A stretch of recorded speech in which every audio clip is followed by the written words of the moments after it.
What's up, everybody? My name is Jeremy Siskin. I'm the author of Playing Solo Jazz Piano, of Jazz Piano Fundamentals, the Spanish translation, Tocando Solo Jazz Piano, and I want to send a huge thanks to everybody who's been listening to my album, Songs of Rebirth. I appreciate all your comments and your ears. You can stream it anywhere that you like.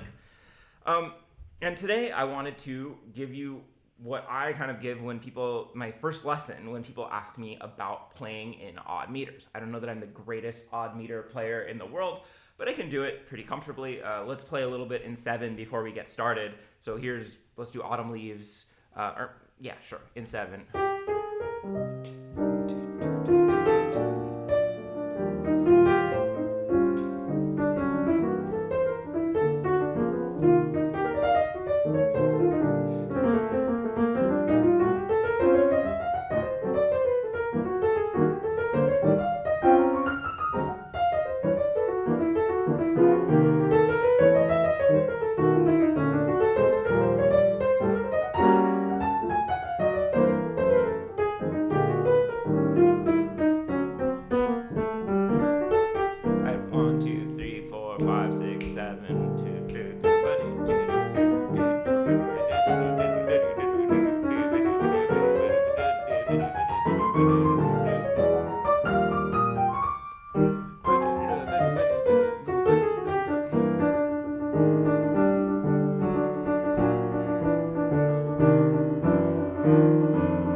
Okay, so odd meters definitely scared me for a long time. I remember the first time I was in college when somebody brought in this piece in 5. It was a Dave Holland piece, and I just had no idea where I was. I was just like listening to the bass player, hoping for the best. So I want to show you what I wish that I knew in college, and we're going to start with the fact that no matter the odd meter, before we even talk about these claves, I want you to understand that any number, and I'm no mathematician, but go with me here, any number can be achieved if we put in a combination of 2s or 3s. I'm sure there's some smart aleck out there that's like, not in 1, but that's irrelevant for music, not 0. But if we add 2 plus 3, we can get 5. If we add 2 plus 2 plus 3, we can get 7. If we add 2 plus 2 plus 3 plus 3, what is that, 10? I think that's 10. But any number that we want to get is going to be a combination of 2s and 3s. And this should be a relief if you're thinking about, well, I have to practice specifically playing in 5, specifically playing in 7, specifically playing in 11, specifically playing in 13. You don't actually have to do that. What you need to do is get good at putting in, think of modular groups of 2s and 3s. And the two most common odd meters, the smallest numbers that we think of as odd meters, are going to be 7 and 5. And the way that I, at least, and I think this is true for most jazz musicians and even classical musicians, enter into these numbers is by dividing them into 2s or 3s and coming up with a clave. Most of you probably know this word. It's the Spanish word meaning key, which is used a lot in Cuban music to talk about a rhythm that kind of unlocks the meter or unlocks the time field. And what we're doing is we're combining groups of 2s, right? Half notes are 2s, and then 3s. Here it's these 2 dotted quarters. So not every single time you're playing in 7, it won't necessarily be this clave, but this is, let's say, 90% of the time. It's going to be 2 plus 2 plus 3, or 4 plus 3. Same difference. I don't have a strong preference as to what you call it. But 4 plus 3, 7 is going to be the norm. Listen to how that sounds. That's what I just did for Autumn Leaves. 1, 2, 3, 4, 1, 2, 3, 1, 2, 3, 4, 1, 2, 3, 1, 2, 3, 4, 1, 2. 1, 2, 3, 4, 1, 2. That is at the heart of 90% of 7 feels, whether it's 7/4 or 7/8. I think of it, you'll see here, in 7/4. And the reason for that is because if we take a piece that's in 4/4, like Autumn Leaves, and we transition it into 7, it's much more likely that we're going to be thinking of 7 quarter notes as making a phrase. 1, 2, 3, 4, 5, 6. 2, 3, 4, 5, 6, 7.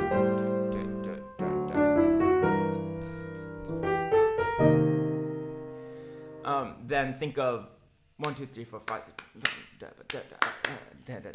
Right? So in terms of transitioning a piece of music from our normal 4/4 into 7, to me it makes more sense to put it into quarter notes. There are smart people out there who I see writing things in 7/8 rather than 7/4, but I think more people are on my side on this one.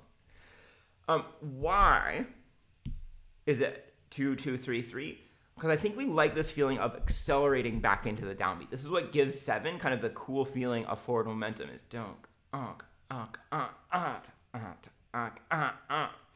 and you'll see it's the same thing, just kind of in a certain way reversed when we have 5. We put the smaller subdivision, in this case it's 3 plus 2, instead of 2, 2, 3 or 4, 3. In this case, we put the smaller subdivision. Again, now this time it's the 2, we put it second in the measure so that we have this feeling of forward momentum in the measure. Duck, da, da, duck, da, da, da. So showing you the 5 clave.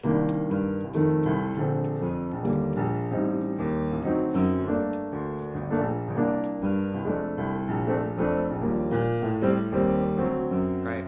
Of course, whenever we think of 5, we think.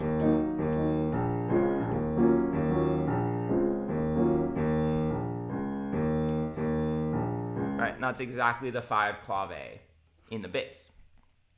Okay, so first piece of advice here, I think I've already given it, but just to be really clear, is don't think of it as 7 or 5. Instead, think of it as either combinations of 2s and 3s, or you can think of it in 7 as a 4 and then a 3.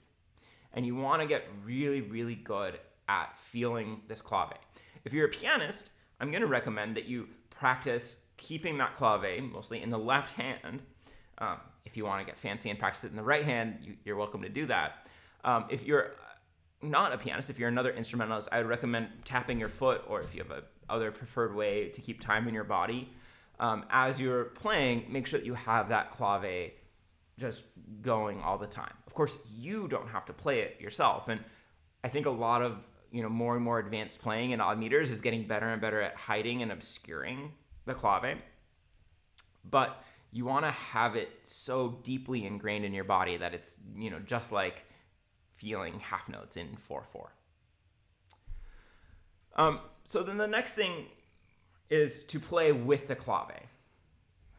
So if I'm working on improvising on Autumn Leaves in 7, maybe the first thing I would do is just simply play the clave. Let's get a better camera angle for this. 1, 2, 3, 4, 5, 6.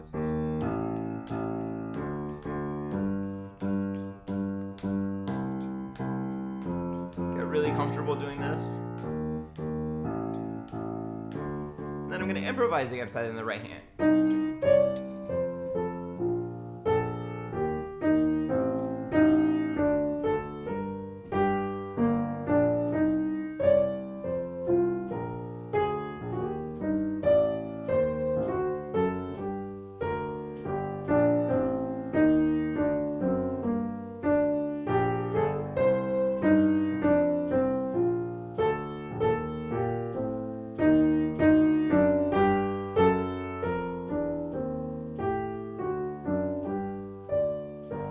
This is one of those exercises that I would just set a timer in 10 minutes, 15 minutes, play just the bass line and then that same clave rhythm in the right hand.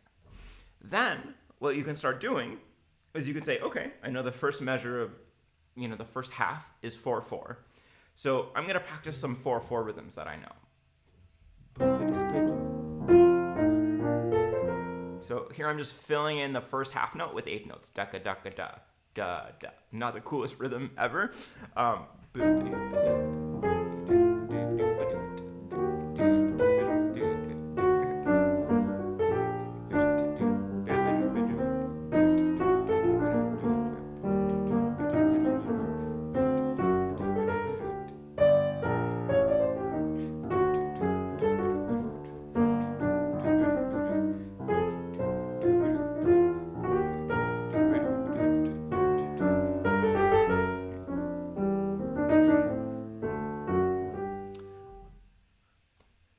I could fill in the second half note with eighth notes.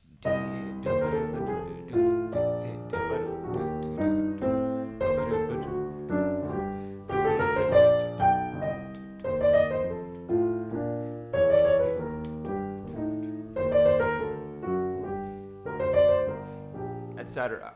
Now let's try putting in a rest. What if I put...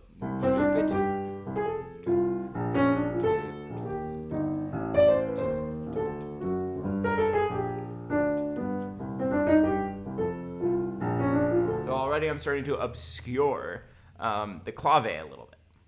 So I would first focus in on that 4/4 measure. What can we add in there? And then go to that 3/4 measure. And I have been saying 3, but really this is a 6/8 measure, right? If you can hear da da da, it's got that 6/8 swing. And this is the first rhythm I would do. I would do quarter eighth, quarter eighth. So you're really working with those dotted quarter notes.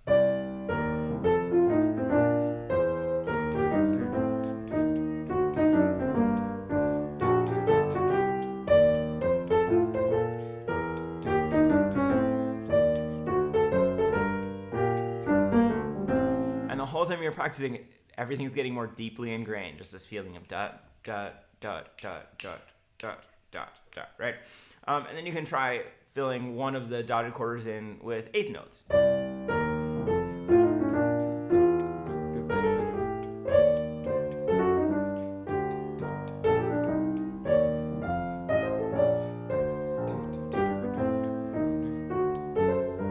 Right?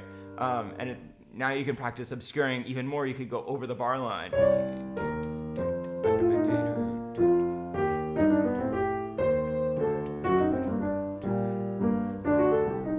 I'm sure you guys could come up with different ways to fill this in. So notice what I'm doing. I'm thinking from the outside in rather than like left to right, right? I think so often, we think, okay, I need to get bar 1, then I need to get bar 2, or I need to just kind of improvise from the out, whatever I feel starting at the beginning. But what I would recommend is thinking from the outside in. Find your points of nexus where everything lines up and then start filling them in.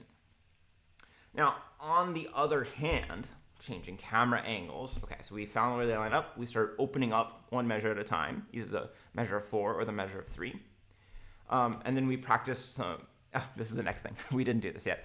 We can also practice some consistent rhythms against the clave so that you get used to that feeling of independence, or as my teacher liked to say, interdependence, of figuring out where they line up and where they don't line up. So, this is relatively simple. You could practice quarter notes. So these quarter notes on the staff, or quarter notes below the staff, is the clave.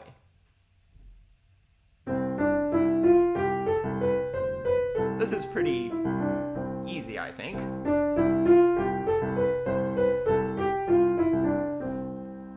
Mostly, it lines up really nicely. So then improvise on autumn leaves.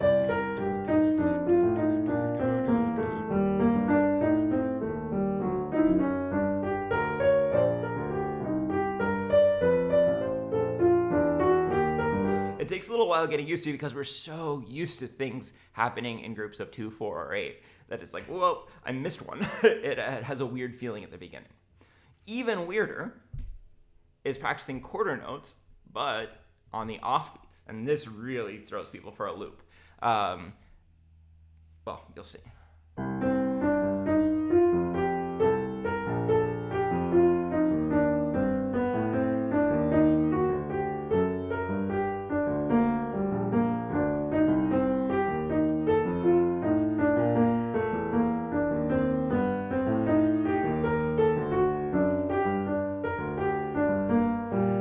Right. It feels so weird to have this guy come in at the same time. Right. Everything else is offset, offset, offset. And then all of a sudden your two hands are together and it feels really strange.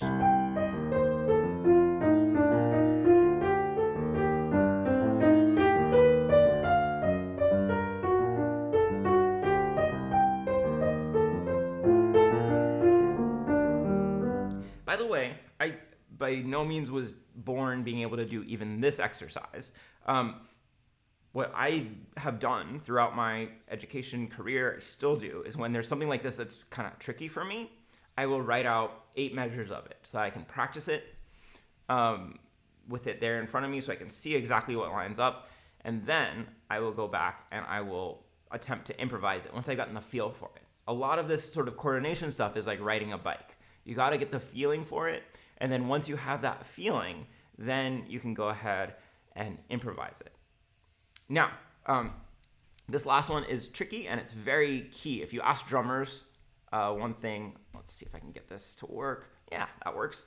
If you ask drummers one thing to do to master an odd meter, one of the things that I found that they'll say is you have to learn the long 7. And the long 7 means like a halftime 7. So here what we're doing is we've got half notes consistently, against the clave. So you could see that we have half note, 2 beat, half note, tied, half note, tied, half note. And it feels really weird to have just 7 half notes against the clave. But the really great 7 players, I've noticed, or the great odd meter players in general, can go back and forth between feeling the quarter notes and then feeling the half notes. And you get longer phrases if you feel the half notes. I am not a master of this yet. I can hack my way through it. Something that I need to work on, I know. So here's how this sounds.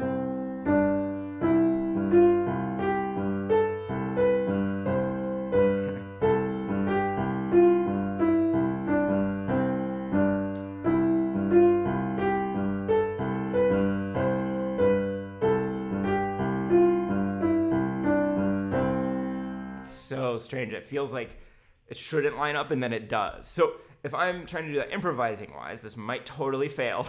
Disclaimer.